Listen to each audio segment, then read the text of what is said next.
Okay, so today we are on number 15. Change irritation to appreciation.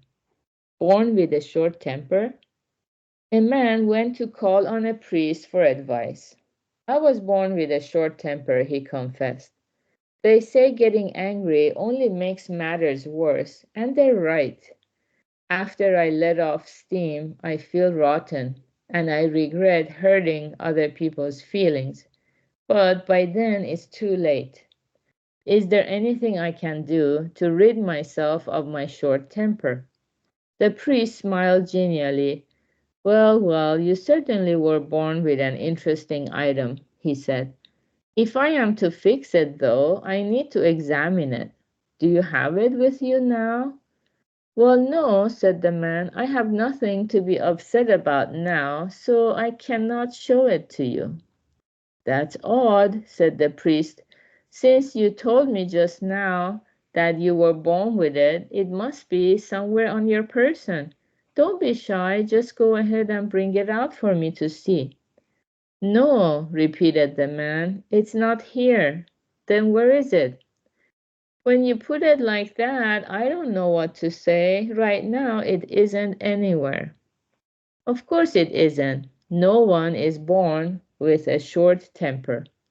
The next time you start to blow up in irritation, ask yourself where that fit of temper came from. The answer is it came from you yourself. To say you were born with it as if it's not your fault is shirking responsibility.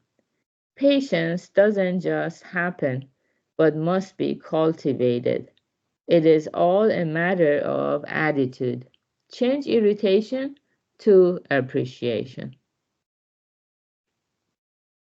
Okay, very good. Yeah, these stories are so powerful because, Buddhism can be complex and people get overwhelmed where to start when they want to learn the teachings. And these stories are so powerful because you just learned this for today, and that means you have made a huge step forward towards true happiness, towards getting to know our authentic self. And here the point is, yeah, nobody is born with a short temper. We develop that by habit.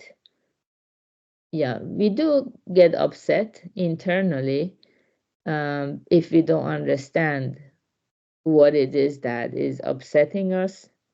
Usually we think it's something outside of us, but then Buddhism helps us look inwardly and we begin to see our own desires that are not being fulfilled, and then we get irritated or annoyed. Now, when we let off that steam, then we feel rotten and we feel sorry or regretful that we hurt other people. So once we understand this, then we can put a stop to it, to lashing out or expressing anger, and instead trying to understand where it's coming from. And actually, that's the beginning of how we can change irritation to appreciation. We can cultivate patience and gratitude. These are the antidotes to anger or being short-tempered. So short-tempered just means we we like to express our anger immediately without taking the time to process it, to savor what it is. Yeah, in Persian language, they always tell us, before you let it spit out of your mouth, just, keep it in your mouth, taste it. What is this? How is it gonna sound to them?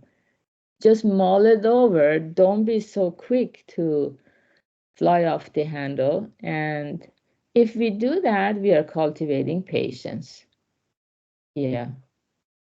So just like people who are short-tempered, people who are patient, they just have this habit of not getting irritated so easily because they don't want to feel rotten, like it said here. After letting off steam, once or twice we experience what it's like to feel rotten and also to regret hurting other people's feelings. Actually, many people tell me after they have an argument or exchange words, anxiety takes over. So now they become a little paranoid about something bad happening to them. Well, if we see the connection every time we let off steam, we suffer and we have paranoia something bad is going to happen, then we can break the cycle by taking a deep breath, like Persians say, savor it in your mouth, mull it over, give it some time, and like, no, it's not going to taste good for them and it doesn't taste good for me. So let me see what it is that I can be grateful about. Even if a person can be annoying to us at times, they're also very beneficial and helpful to us too. Otherwise, there would be no connection between us. So we lose sight of gratitude and appreciation. So we need to cultivate that appreciation. So thank you for having done this for me. Thank you for getting dinner. Thank you for washing the dishes. Thank you for organizing things.